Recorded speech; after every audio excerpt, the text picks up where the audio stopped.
Good afternoon, everyone. Welcome to the 11th Surface Ventures webinar. Before we go any further, can you just please write where you're joining us from today in the chat box on the right-hand side?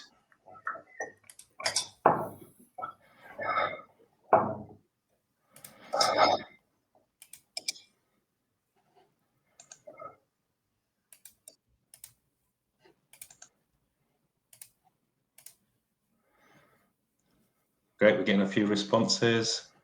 Hi, everyone. Right, brilliant. That seems to be working, which is great. So to begin, my name is Tahid Khan. I'm a VP at Surface Ventures, and I'm your host for today. To give a bit of background for Surface Ventures, we are a non-for-profit organization, and our mission is to provide world-class surface engineering education for academia and industry. So every month, we'll try and bring you a sector-leading speaker to present the current challenges and future trends in surface engineering. So today, it's really my pleasure to introduce Professor Albano Cavallero, who will be talking about new insights into transition metal dichalcogenides coatings. Professor Albano is a professor at the University of Coimbra in Portugal. He is president of Centre for Mechanical Engineering Materials and Processes at the university, and head of the Lab of Testing Wear and Materials at the Instituto Pedro Nunes. His field of research is on materials and surface engineering, deposition, and the characterization of thin films, tribology, nanocrystalline, and nanocomposite materials. In terms of agenda, we'll start with a presentation and then switch for a few minutes to our sponsor, Anton Parr, and then we'll come back to the presenter for your questions. We are planning to go for around 60 minutes in total. However, depending on questions, this may slightly go over, so we do apologize in advance. This is a quick GDPR announcement. There'll be a few brochures and applications from our sponsor, Anton Parr, and if you do download any of them, someone from the company may get in touch to provide any further support. Just a quick reminder of our website, surfaceventures.org. It features videos from our previous talks, information regarding upcoming webinars, and info about the Surface Ventures team. There's a link right on your screens right now. Before we start, as always, we do like to know a bit more about yourselves. So we've got a quick poll coming up. And it's a really simple question. Are you from industry or academia?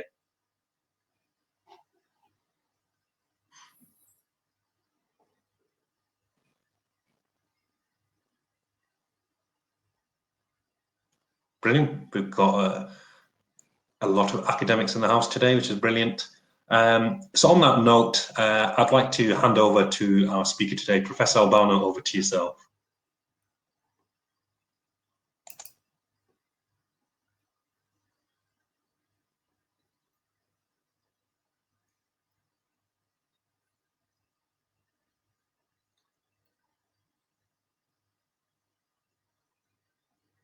I'm not.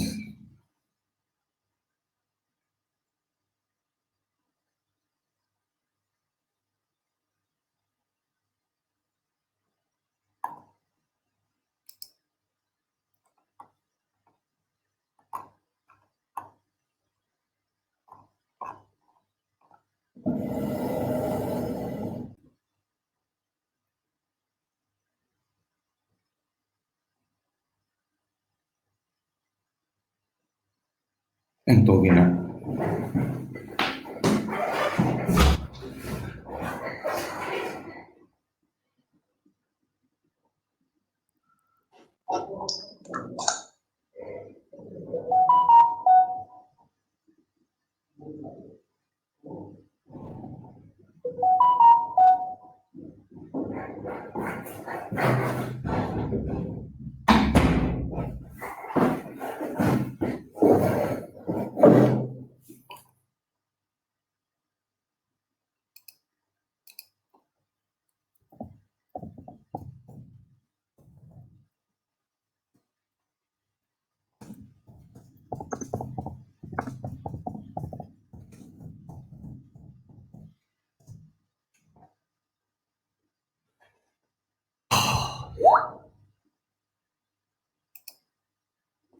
Okay.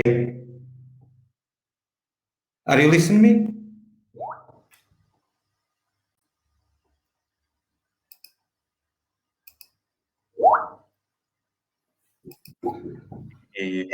Okay, now it's okay. I'm listening. Perfect. Sorry about that, everyone. Okay, so thank you. And even my camera is not going on. I don't know why.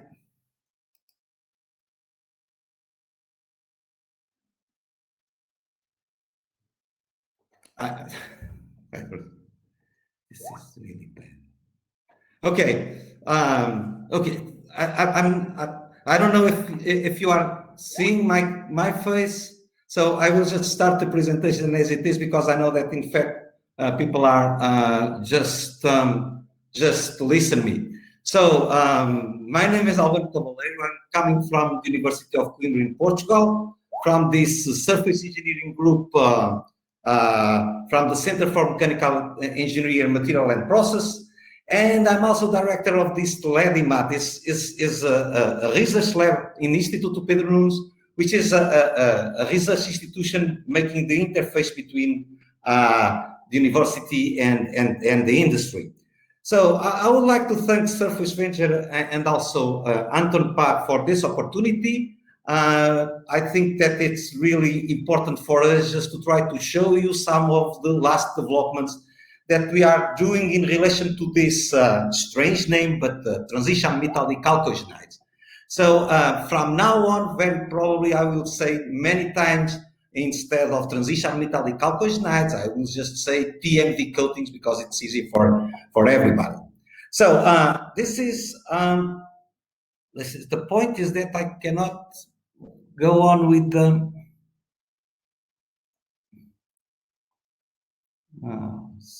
I cannot move the slides. Okay, so this is the outline of my talk. So I will just start with a brief introduction and give you the overview of the results that we reach in relation to TMD, the most important ones in, let's say, last 2 decades. And then I will show what I would say the last developments that we achieved in relation to this topic. So first, I will just speak a little bit about the tribal layer formation, and then what is the importance of the contact stresses on this tribal layer formation. I will go for some upscaling issues and some problems that you can achieve when you are just trying to upscale the deposition of these coatings, and I will just with some conclusion. So let's start with this introduction. So what was really the motivation for us for studying this type of materials and this type of coatings? So just a very simple example. So if we think that approximately 15% of the global energy consumption at world level is due to friction losses, so we can understand why we should decrease the friction in the contacts, and then so we can just save a significant amount of energy. And the solution that people are using in order to decrease the friction up to now is, as everybody knows, is to use liquid lubricants. And the problem is that lubricants bring some more concerns. First, the lubricants cost money, and so this is, by economical reason, something that we should avoid. And second, and this is more and more, it is a very big concern for the countries, is that we have to disposal or to recycle these lubricants. And then so we have to do something in such a way that we can avoid the use of these oil lubricants. And the solution, of course, is that we can just think about some sort of solid lubricant that can allows us to decrease the friction in this contact. So if we want to reduce or to remove the use of lubricants in sliding contacts, perhaps if we use these solid lubricants, we can do that. And moreover, as we know that friction and wear are surface phenomena, so the idea is that we can in any way use just coatings to modify the surface of the parts with this type of coatings that can promote the decrease of the friction, and so save this amount of energy that we spoke about before. And there are quite a lot of different type of low friction materials that we can use for decreasing the friction. In our particular case, and for this talk today, so we are concerned with this type of lamellar solids. Among them are these transitional metal dichalcogenides. So this is our main focus of research on last years, is just to try to develop some coatings related with this TMD. Okay, so what's going on with these transitional metal dichalcogenides? So, as the name is indicated, TMDs are compounds that combines some transition metals, like, for example, tungsten and molybdenum, with chalcogenides. And in relation to tribology, TMDs, the most used TMDs are molybdenum and tungsten, disulfides or disalamides. And not just going in very detailed, but I would say that it is rather simply to explain why these materials can give low friction. They have some sort of this layer structure that you can see on the left-hand side of this slide, and you see that in each layer the atoms are strongly bonded by covalent or covalent ionic bonds. And the idea is that, in fact, between these layers, only van der Waals forces, so very weak bonds are established between these layers. And then, so if we think that we can use this type of crystals, and if these planes are aligned parallel to the sliding direction, so I think that this small cartoon in the bottom part of this slide explain why we can get this very, very low friction. What I would like that you keep in mind from now on is that, in fact, this low friction only works if we are able to place these basal planes, as you can see, parallel to the direction of the sliding. And this is really important in order that we can get this low friction. So, but this is these very low, weak bonds between these planes brings another problem. And the problem is that, of course, these materials are very soft. So they can wear out very quickly. And so we have to try to improve the wear resistance, try to improve the mechanical strength of these materials. These materials are being used already in many different applications, for example, in space, but they have always this problem, is that they wears out very quickly. And then, so what we are trying to develop in last years is to apply what we call this self-adaption process in such a way that we can at the same time have a high wear resistance and a very low friction in the coatings that we are developing. And then, so in this next slide, we can explain a little bit what is this concept of self-adaption. So first of all, of course, that we have to deposit the coating. So, and in order that we have a high wear resistance, so we should have a high mechanical strength coating. So we will deposit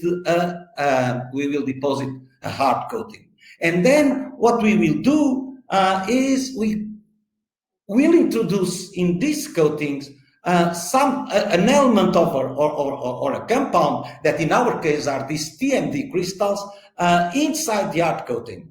And so the idea is, as it is shown in this cartoon that you see in the center of this slide, the idea is that, in fact, when you are rubbing your coated substrate against the counterbody, so by the action of stresses and temperature, so you can promote some sort of a tribochemical reaction that can promote the formation of a tribo layer on the top of the compound. And so you see that in this way, we can keep the wear resistance by having a hard bulk coating. And in the top of that, we have this low friction layer that will wear out, of course, but that can be, anytime can be renewed during the sliding process. So this is what we have to do. We are developing in these last 2 decades. Okay, and then, so how we will do it? So we are depositing our coatings by sputtering. And for those who are not very familiar with the technique, just to say very simple words, which is just say that okay, if you have a material that you want to deposit, for example, in our case, we want to deposit the TMD with carbon, so we just have a plate here that we can bombard with ions. There are some atoms that are being ejected from this surface and will be deposited over the substrate. So this is just a process. And what we did in the past is to work with different type of techniques based on sputtering, using different type of powers. So we have different type of targets arrangement in order that we can modify the chemical composition of the deposit coatings. And in these last years, we work with all these 4 systems that you can see here: tungsten disulfide and diselenide, and also molybdenum disulfide and molybdenum diselenide. So to these systems, we are adding these elements, carbon, nitrogen, chromium, titanium, in such a way that the coating that we are depositing is really quite hard. So I will show some results in relation to the addition of carbon and nitrogen, but the idea is that you understand that when we are depositing our coatings, the coatings will be hard enough to be wear resistant. So let's come to a couple of examples just to show you how this self-adaption concept is working. So, for example, we deposit this system that you can see, tungsten disulfide with addition of nitrogen. And then, so we can see that after depositing these coatings with nitrogen, we could improve a lot the wear resistance, or at least the hardness of these coatings. We go from 0 GPa, which is characteristic of the pure tungsten disulfide coating, up to values of 8 GPa, which is a quite good value for a self-lubricating coating. And then, so the problem is that, in fact, when we are just adding this nitrogen to the TMDs, so we have this problem. I mean, so we completely modify the structure of the coating. So instead of having this lamellar structure, these crystals of TMDs, we have a completely amorphous structure, as you can see in the right-hand side of this picture below. So the coatings are amorphous. So, and let's see what's happened when we are just testing this coating from the tribological point of view. So this is what it is in the next slide. So we just make some pin on this test. So what it is shown here, some friction curves where we analyze the friction as a function of the number of cycles. And as you can see, for these coatings, we start with a somehow high value for the friction coefficient, but immediately after some cycles, so we have this strong decrease of the friction coefficient to extremely low value. So you see, approximately for 5 newtons load, we have something like 0.01, which is really a very low value. So, and what is really nice when we see this coating is that the wear resistance is quite high. So we could test these coatings up to values of approximately 2 million cycles without wearing completely this coating. So it means that, in fact, in order to promote this decrease, this strong decrease in the friction that we can see, so is because we form this tribal layer.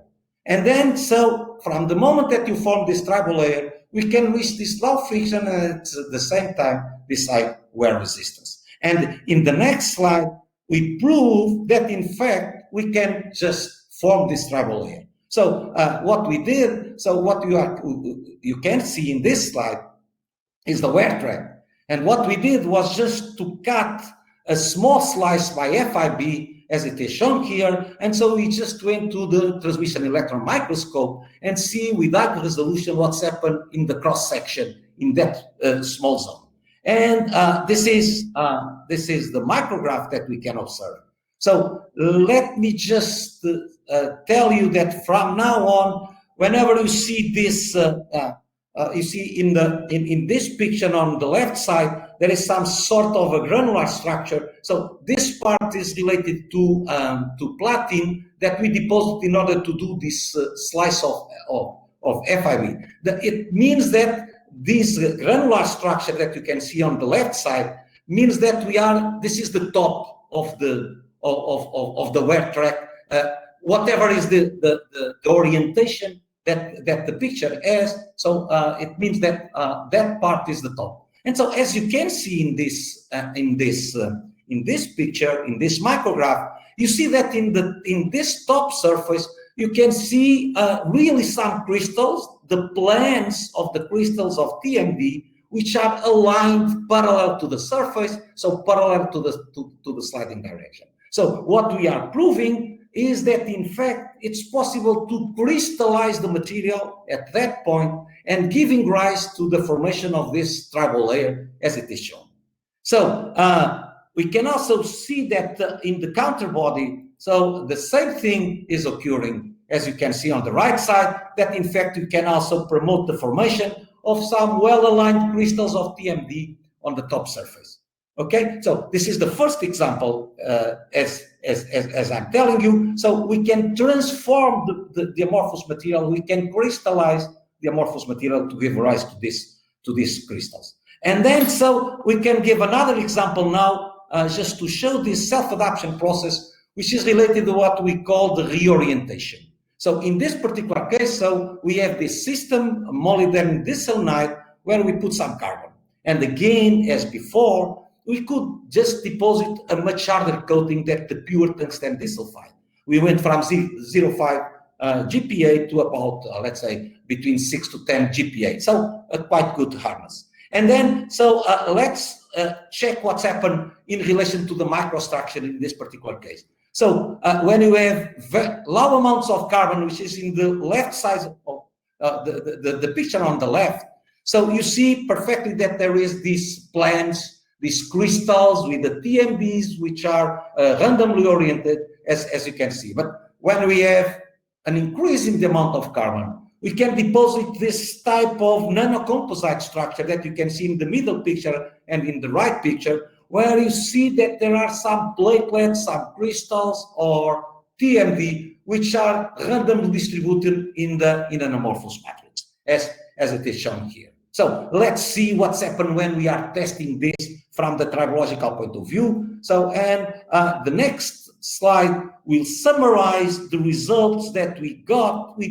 different systems. So you can see tungsten disulfide, molybdenum diselenide, tungsten diselenide, which are summarized in this graph, where we show the friction coefficient as a function of the applied load during the pin-on-disc test.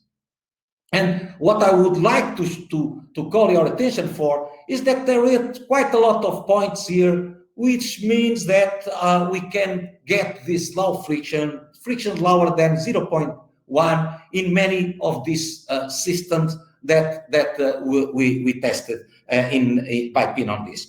And what is really nice is if we do exactly the same process as before for the tungsten disulfide with nitrogen, we can see that we can get approximately the same. So you see we have, as before, we cut a very thin slice by FIB in the wear track, and this is what you can see. So again, close to the surface of the contact, you have this alignment of these planes that exist already before in this coating. We have this alignment of these planes in the top surface, giving rise to the low friction that we showed before. So in this particular case, we don't have this crystallization of the structure because, as I showed you before, this is the original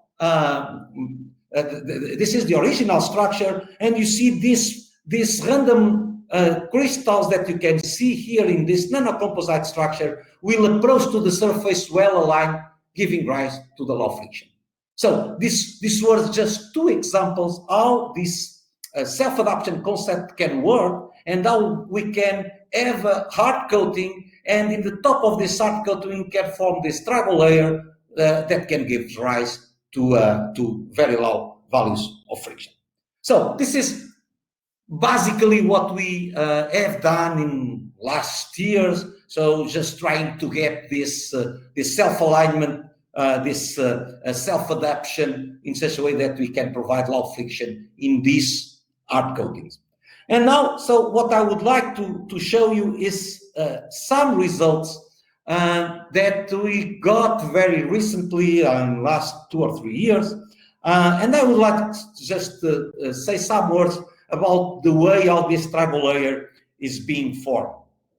And for this, I will just present some results. I just select one of the systems, this molybdenum with carbon. And so we deposit some coatings as it is shown in this table with increasing amount of carbon. And then so we just try to understand a little bit what's going on. And the first graph that I want to show you is this graph. So what I'm showing here is the friction coefficient for 3 different coatings.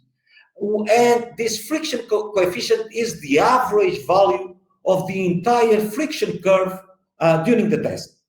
And if we just keep on the 2 examples in the right of the graph, so we can see that in fact when the number of cycles is rather small, so we have much higher friction coefficient than when we have a higher number of cycles.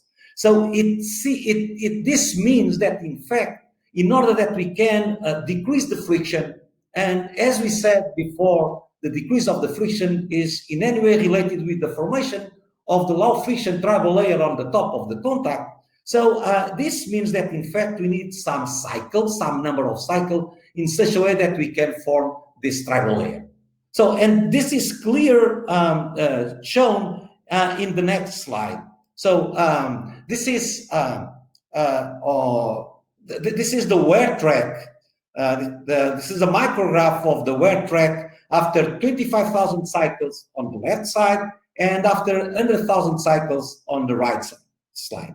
And what we could see here, if we just keep now on the left micrograph after 25,000 cycles, is that if we use Raman is a technique with a big advantage is that it is very easy to apply, and it is very sensitive to the crystallization of these TMDs.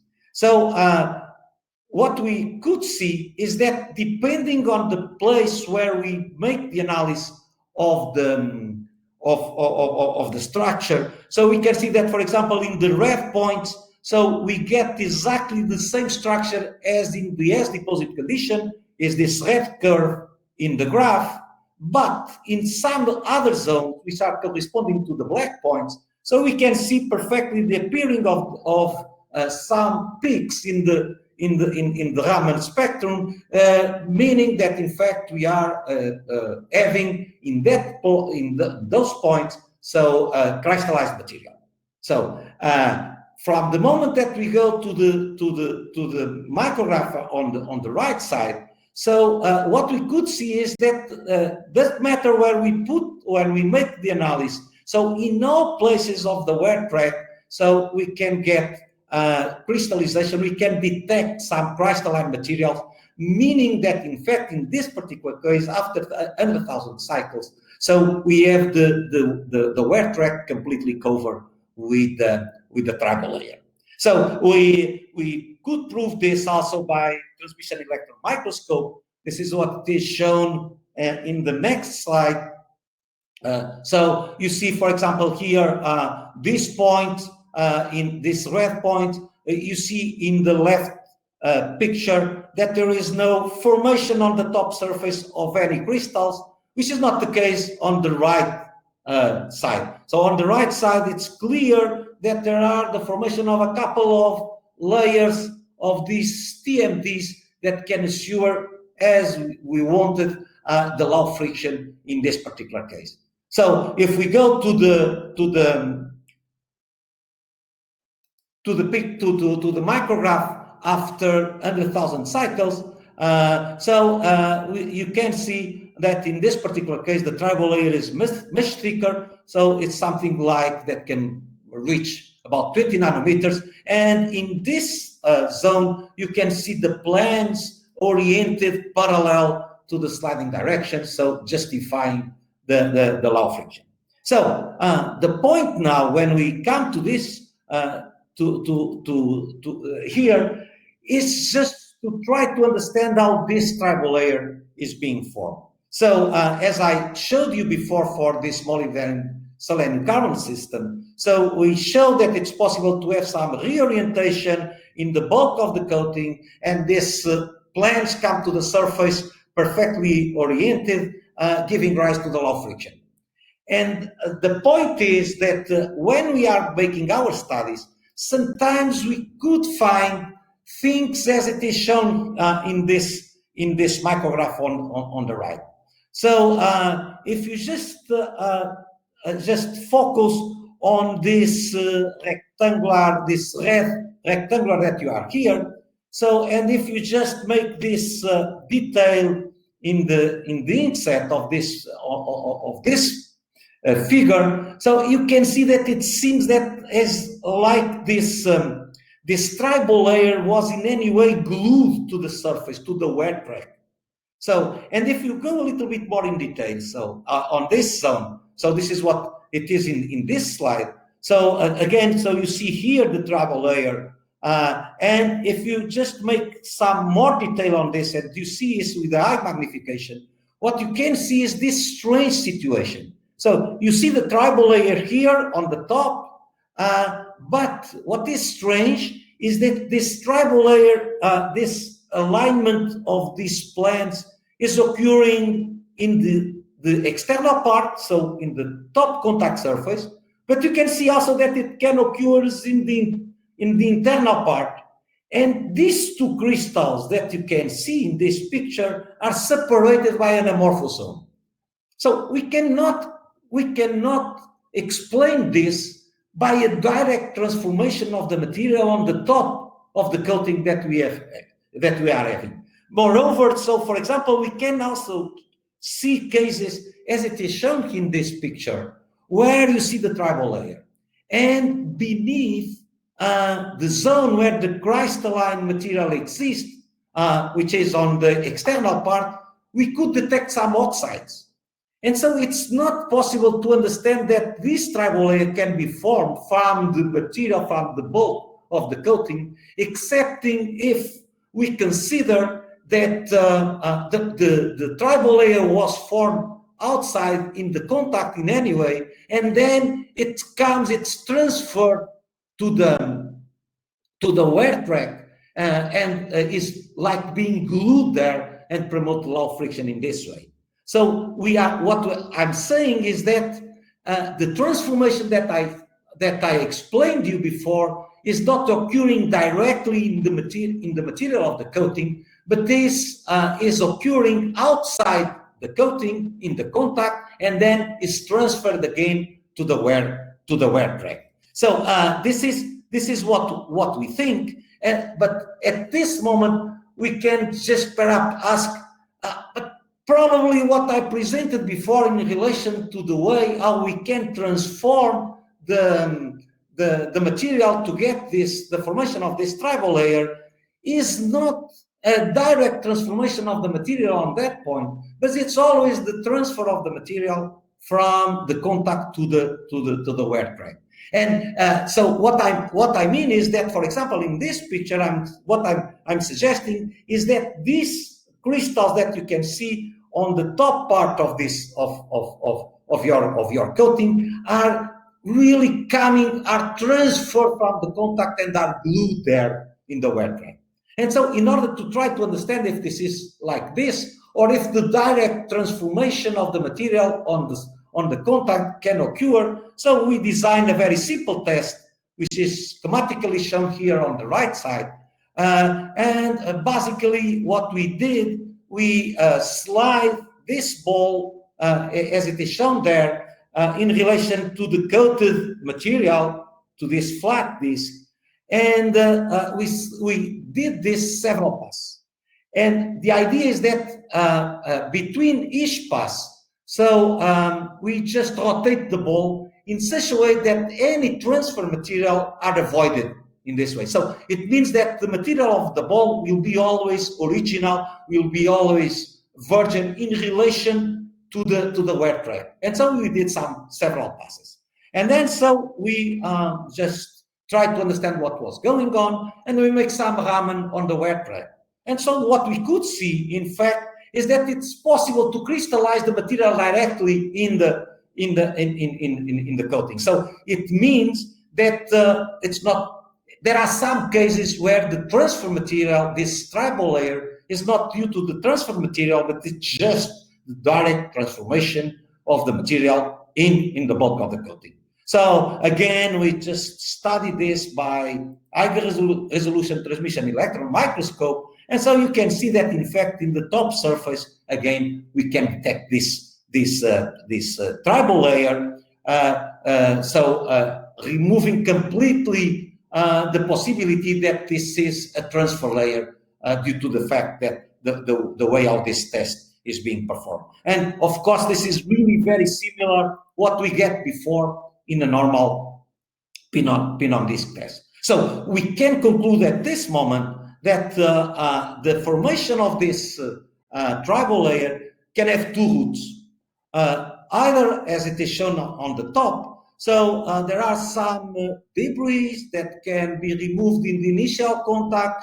These debris will go to the middle of the contact. They will be crystallized, or they will be reoriented, or they will be in any way transformed there. And then so a tribal layer is formed that is being transferred for the wear track. And so this is what we show in before. Or there is a second route, as it is shown in the bottom of this slide, showing that in fact, no, the transformation is being done directly on the material itself, and then of the material of the coating itself, and then so we have crystallization, or we have reorientation in order to form this tribal layer as it is shown. So this is basically something that before we did not understand very well, and now we know that these two routes are possible for the formation of the tribal layer.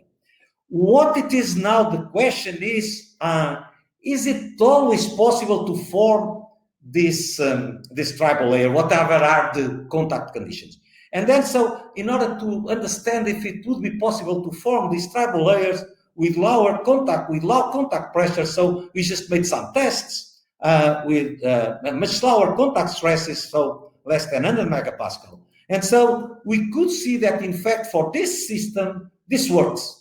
So it's possible to form in vacuum or in ambient air. We can always form this tribal layer as it is shown here. So you see that in both cases, and for these three coatings, we always get this very low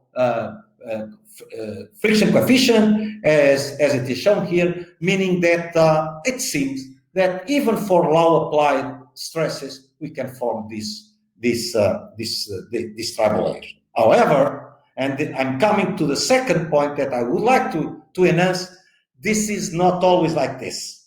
So, so what I will show now is some nice results that we get, I have to say, perhaps a little bit by chance, but it helped us to understand a little bit better the formation of this tribal layer. So we work with this system now, is molybdenum disulfide with nitrogen. So you see that we study many different type of systems. So, and in this particular case, I'm showing you the chemical composition, so, and the increase of the nitrogen content in these coatings.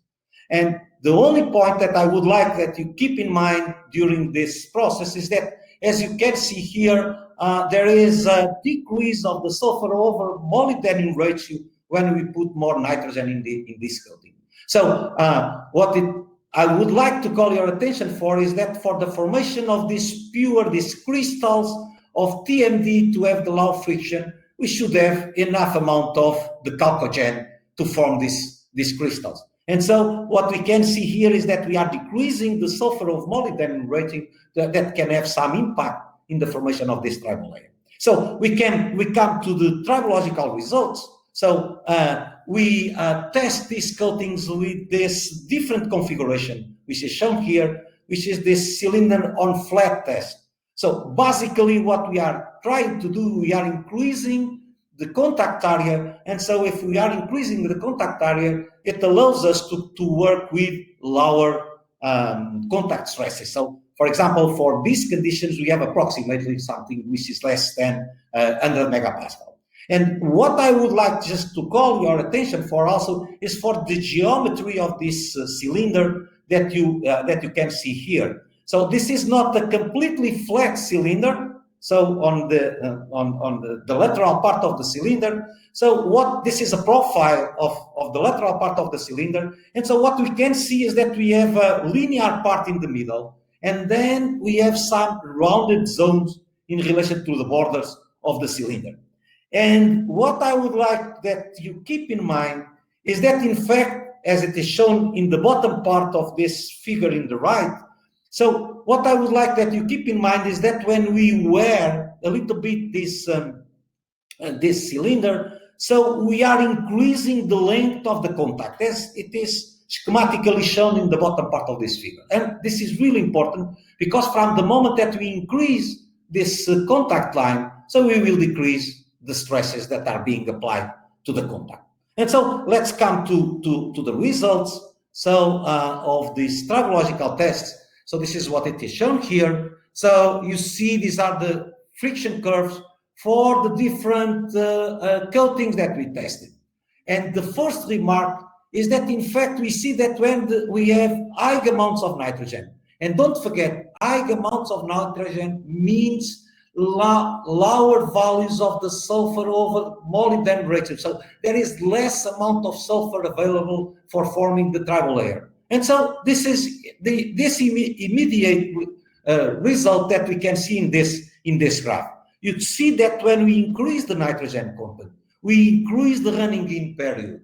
So, and this is normal. And why? Because we have less material available to form the tribal layer. So we need more cycles in such a way that we can get the tribal layer and get the low friction that it is shown in this graph. This is the first remark in this part. The second remark, and this is for me really very, very, very interesting, is this curve corresponding to the pure molybdenum disulfide coating. And so what you can see is that you get extremely low values of friction. So you see 0.05 up to, let's say, about 20 meters sliding. And then we start to see this increase in the friction coefficient. And this is typically what happens when we are reaching the substrate. So when we start to have a mixture of the contact by the TMD and by the steel substrate, for example, we start to see this increase in the friction as it is shown here. But if we just take a little bit a look closer to the wear in the cylinder, so we can see that the length of the wear in this cylinder is much higher than the 4 millimeters, which are the original length of the planar zone, of the linear zone in the cylinder. So you see, for example, in the right-hand part of the first picture, so you can see that for a molybdenum selenium nitrogen coating, we have a much shorter length of contact than in the other case. And so if we just make some measurements, so if you take into consideration that the width of this crater is something like 0.3 millimeters, and if we calculate this by some geometrical approach, so we conclude that the crater depth is only 0.7 microns. And so this coating has a thickness of 6.2 microns. So we are far from the substrate, and so we can really prove this later on by making some EDS measurements, and we are sure that there is no substrate in this crater contributing for this friction. So, and what is the interpretation? The interpretation is that, in fact, when we are just testing this coating, we start to have the wear of the coating. And when we have the wear of the coating, when we have the wear of this cylinder, this coated cylinder, so we start to increase this length of the contact, and we start to increase the contact area. And when we have an increase in the contact area, so we are decreasing the applied stress. And so perhaps there will be a threshold value from which we start to destroying the tribal layer which was formed up to these 20 meters of sliding. And then as we are destroying this tribal layer, we have this increase in the friction as it is shown in this picture. So it means that if we have some very rough calculation, you should just take this as a consideration. But if we just make a calculation of the contact stresses, we arrive to values which are less than 5 megapascal. So we can say that if the contact stresses is lower than 5 megapascal, it will be not possible to form this tribal layer. So, I'm coming to the last issue, to this upscaling that also, in my opinion, can in any way determine the application of these coatings for many different service, for many different parts.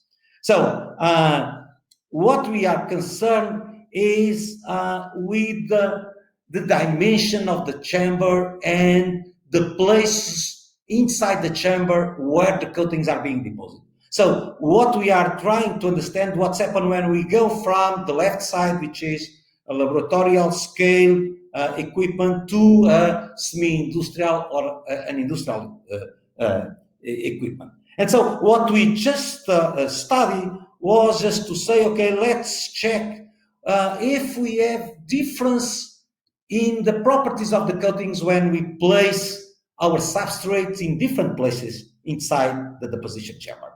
And this is what it is shown in this schema on the right side. So, we study other parameters, but now the only thing which is important is the distance from the substrate to the target. And so we just have here two results for 15 centimeters distance and for 25 centimeters distance. Okay, so we deposit two type of coatings, so tungsten disulfide and also molybdenum disulfide. And so for the first case, so this is the chemical composition that we measure in the coatings deposit on these two substrates, which are placed in a different distance to the target. And you can see that there is a huge difference, for example, in the sulfur over tungsten ratio. So you see 1.2 in one case, 1.7 in the second case. And of course, we were expecting some difference in the thickness because the substrate was far from the target. But what is really important to check is that in fact we have this difference in the sulfur over tungsten rate. And we tried to understand this by some small simulation. So, and we could conclude that this difference in this sulfur over tungsten ratio was due to the fact that there was a preferential sputtering of the chalcogen atom from the tungsten disulfide. So, and this was easier, this resputtering effect was easier to occur when the distance to the target was lower than in the other case. So, and keep this in mind that in fact, for the coating which is closer to the target, we have a much lower sulfur over tungsten ratio. And from what I told you before already, so for forming the tribal layer, we need to have a significant amount of the chalcogen. So otherwise we cannot form this tribal layer. And this is what we can see for the friction results.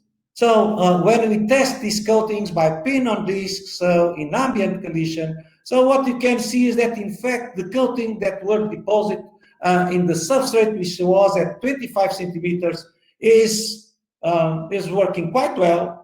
However, the other coating, you can see that there is the destruction of this coating, and the problem is that in fact we could not sustain the formation of this tribal layer in such a way that we can have this low friction. And the same results could be shown, for example, when we test this in dry nitrogen. We know that these coatings work very well in dry nitrogen, in dry conditions, but you see again, in this case, only the coating deposit on the substrate placed at 25 centimeters can be tested. The other coating, after the first cycles, it was immediately destroyed. So you see the importance. The coating is exactly the same, was deposited exactly the same way. The only difference was the distance from the substrate to the target. So we tried also to do the same in in the for another system, this molybdenum disanhydride carbon, and we were quite happy. And why? Because we found that this sputtering effect that led to a lower amount of chalcogen in the coating was not so bad in this particular situation. So as you can see on this right column, so the selenium over molybdenum ratio is approximately closer to 2 than in previous case. And this is due to the fact that selenium and molybdenum has approximately the same atomic mass, and so the resputtering effect is not so evident in this particular case. And taking this into consideration and just calling your attention for the fact that in this particular case we could even use some substrate bias, so we could bombard the coatings during the growing, allowing us to get denser coatings, harder coatings in this particular case. So we could see when we did some tribological testing of this that the results were much better. So you see here in this case for 15 centimeters, 3 coatings. In all cases we could get in ambient conditions these low friction values, and we could test these coatings without any problem. So we could also see that at 25, at least for one cases, at least for this biased coating, so which is the blue color, so you see that we can leave the coating until the end. So for one of these conditions, did not matter if we were deposited at 15 centimeters or if we were deposited at 25 centimeters, we could deposit a coating that could give us low friction.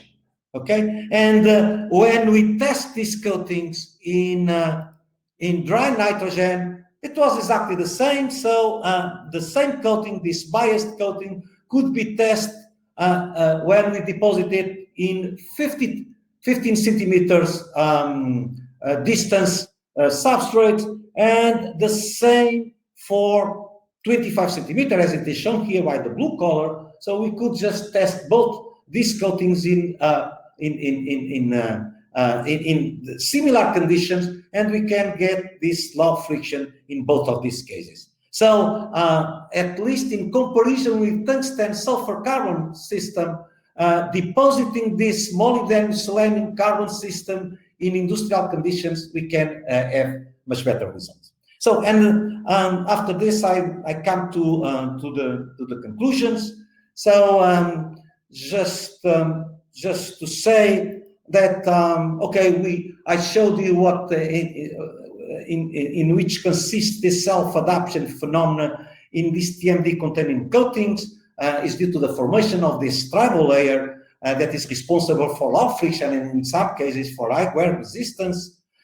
So I could show you also that the formation of low friction tribal layer can occur by 2 different routes, by the direct transformation of the coating material or by the transfer of the tribal layer to the wear track. So I also could show that we need some threshold value for the contact stress in order that we can have the formation of the tribal layer. And then when we go to the upscaling process, we could show that it's really important to be careful in the place where we have the substrates to be coated, because we can get significant difference in the properties among the coatings on this substrate. And finally, and perhaps from the industrial point of view, this can be something which is really interesting, is that it seems that this molybdenum selenium carbon system is more appropriate for industrial scale deposition than the tungsten sulfur carbon system.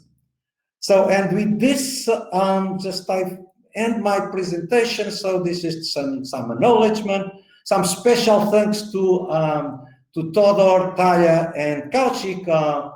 These guys ended their PhD last year, and all these recent developments are are coming from their thesis. And so, and I thank you all for the attention. And I apologize for these technical problems. So I don't know what's happened with my computer, but in fact, I cannot see you. Okay, thank you very much. Thank you, Professor Albano. I appreciate your talk. It was a brilliant talk. So what we're going to do is we're going to quickly switch over to give a quick brief presentation from Anton Parr.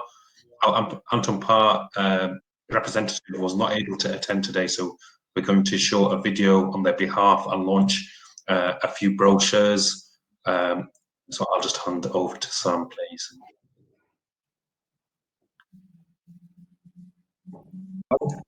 Yes, so apologies for Nishal's absence. He wasn't able to make it today. So what I'd like to do first is play a short video. I'll release some brochures, and then I have a quick presentation to go through. So there will be some handouts and a poll question popping up. So a couple of poll questions, excuse me. So I'll begin with the video.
Okay, everyone. Right, so I'll just switch over to these slides. So once again, apologies, I'm not as familiar with these as Nishil, who would normally be doing this, but I'd like to begin by just releasing a poll question just to ask about what techniques or technologies you would be wanting to add to your measurement capabilities currently. So if you can answer that, that would be wonderful. Thank you. So just a quick brief about Anton Parr. They're a company with a lot of history, beginning in 1922, and having acquired quite a few different measurement companies over the years, adding to their capabilities in terms of equipment that they offer. Quite large, with over 3,200 employees, and have a lot of different solutions there for your measurement needs, providing a lot of different applications, whether this be the study of different types of thicker coatings, thin films, study of wafers, polymers, membranes, fibers, metals. So most things that we'll be able to do in terms of mechanical properties, spectroscopy, they have the solution for you. So I'd like to release another quick poll question just to ask whether you would like to be contacted by Nishil later or someone else from Anton Parr regarding some of this. Thank you very much for answering that. Okay, and with that, I think we'll go back to Tahid and begin with the Q&A. So, Sam, I appreciate that.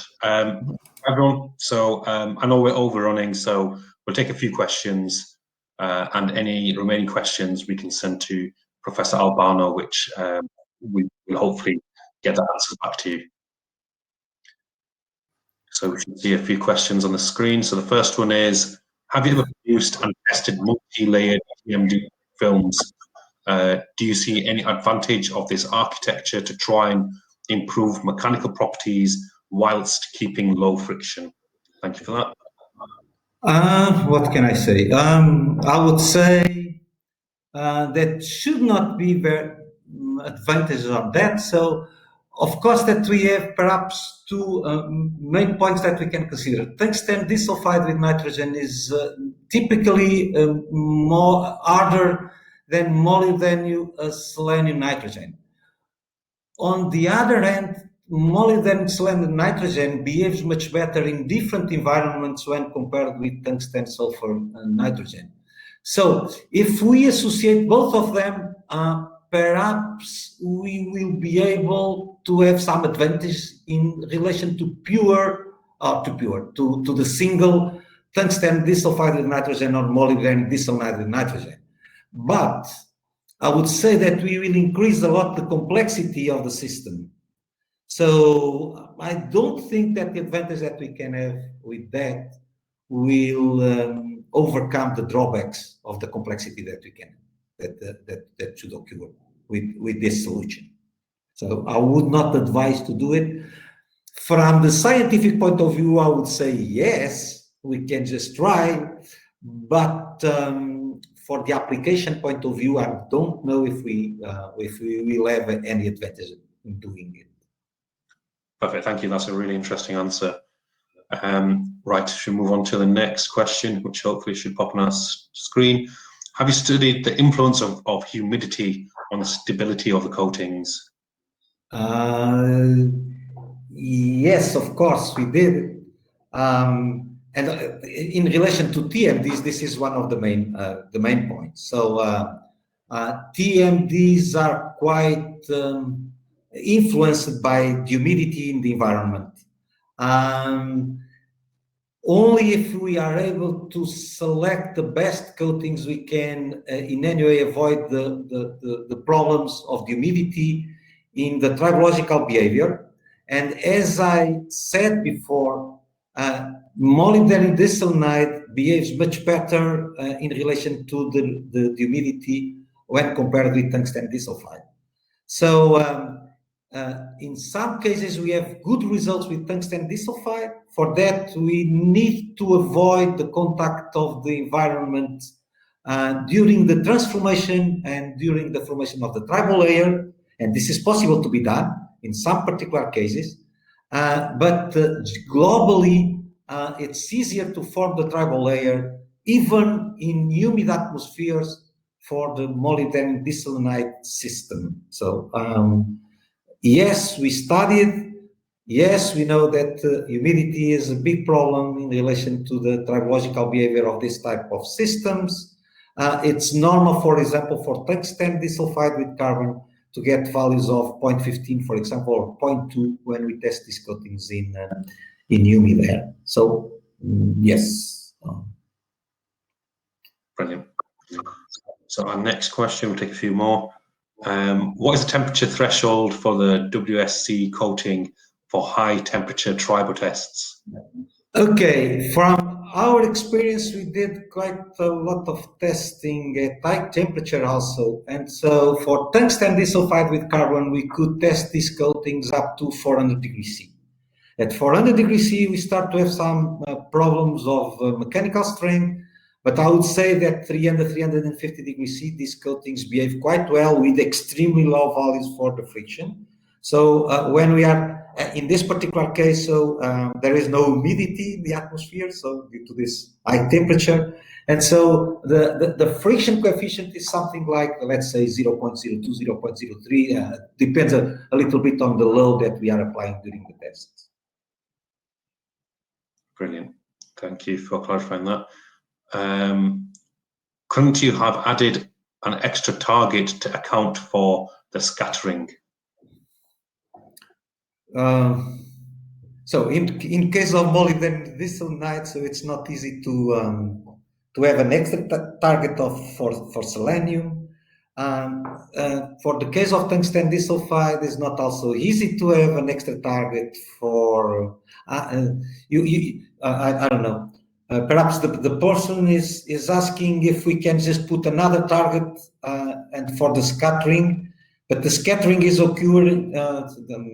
Okay, so if the target is for giving additional chalcogen atoms, I would say that this is not really easy because either sulfur or selenium are difficult to be sputtered. If the question is if we put more tungsten disulfide targets inside, because we have 4 cathodes, and we can, for example, use 2 to put tungsten disulfide, I would say that the scattering problems occur between one target and the position of the substrate. So I don't see any advantage to put more than one target in relation to that. Okay, because what is happening, the problems of the scattering, the problems of the resputtering is occurring during the time that the substrate is passing in front of that particular target. And so I don't see that another target placed in another part of the deposition chamber can have any positive influence on this process. Perfect. We'll take a few more questions. I think we'll take the next 2. May you recommend a wear-resistant sandwich coating? Which is the best? The hard coating near the substrate or the soft one on top, or inversely? Thank you. Really, honestly, I could never see an advantage of using this type of sandwich, of this type of multi-layers, in the way how they are being proposed. So I can see the importance of having, for example, a hard layer that can make some transition between the substrate and the coating and make some adaptation. So I agree with that. But making a sandwich where we have a hard layer and then a soft layer on the top of it, for example, to have low friction, I don't see any advantage, because from the moment that we wear the soft layer, so we will have the hard one. So with this arrangement of layers, we can have simultaneously the advantage of having a wear-resistant layer with a soft layer. And of course, that if the inverse is even worse, so if we put the soft layer or the low friction layer on the bottom and the hard layer on the top, so we will have a zone with low mechanical strength, and then any shear stresses that occur beneath the surface will occur perhaps in this low mechanical strength layer, and so we can have the flaking of the coating in this particular condition. So I would only advise to use this type of sandwich or this type of multi-layers with a hard layer of the substrate and then the low friction layer on the top, if we want just to increase a little bit the overall mechanical resistance of the coating, but knowing that from the moment that we wear out the low friction layer, so we will have just the hard layer, and the friction will increase immediately. So, right, thank you. We'll take this final question, and I do apologise. I know there are some other questions, but for the sake of time, we will get them answered and get them back to you privately. Why did you observe a sharp increase of friction coefficient for MOFC 15 and 25 coatings? So the problem in relation to these coatings, these molybdenum diselenide coatings, is that they are softer than for example, than the tungsten disulfide one. So what we thought it to occur at in that particular case is that in fact we had the destruction of the coating. So that's the reason why we have this sharp increase. And the coating which is deposited at 25 centimeters is not so bombarded as the coating which is placed at 15 centimeters. So when we are bombarding this coating, we are improving the mechanical properties. We are having more denser coatings, more harder coatings, and so this means that we have an improved mechanical strength. This is the reason why the coating that survived in all the tests that we carried out was the one which was deposited with substrate bias, because in that case we could get a denser and harder coating, which responds better to the mechanical loading that we are applying during the tribological test. Perfect. Thank you so much for that, Professor Albano. We really appreciate it. Thank you for everyone for the questions. We just want to take this moment to thank Professor Albano for this really engaging talk and for sharing his research. We do appreciate your time and the effort you put into this. We'd like to also thank Anton Parr and the Institute of Engineering and Technology for supporting this webinar. Please do visit our website, and this video will be available to everyone who's subscribed. We will also organize the next webinar on the 24th of June 2021 by Dr. Mehran Muazzin on mechanical characterization of biological tissues. So please stay tuned for that and do register for that. Following the success of our first workshop, there will be a follow-up workshop on tribology, wear and damage mechanisms on the 10th of June, and that will be hosted by our own Dr. Sam McMaster. So do please keep an eye out for the registration details for that event, and please do join us. As always, we do ask for your support to take the time to advertise these lectures to your contacts to increase our following, hopefully, and so we can continue bringing you great talks. So on that note, I want to thank you again for joining us today. But thank you for now, and hopefully we'll see you next month. Thank you very much.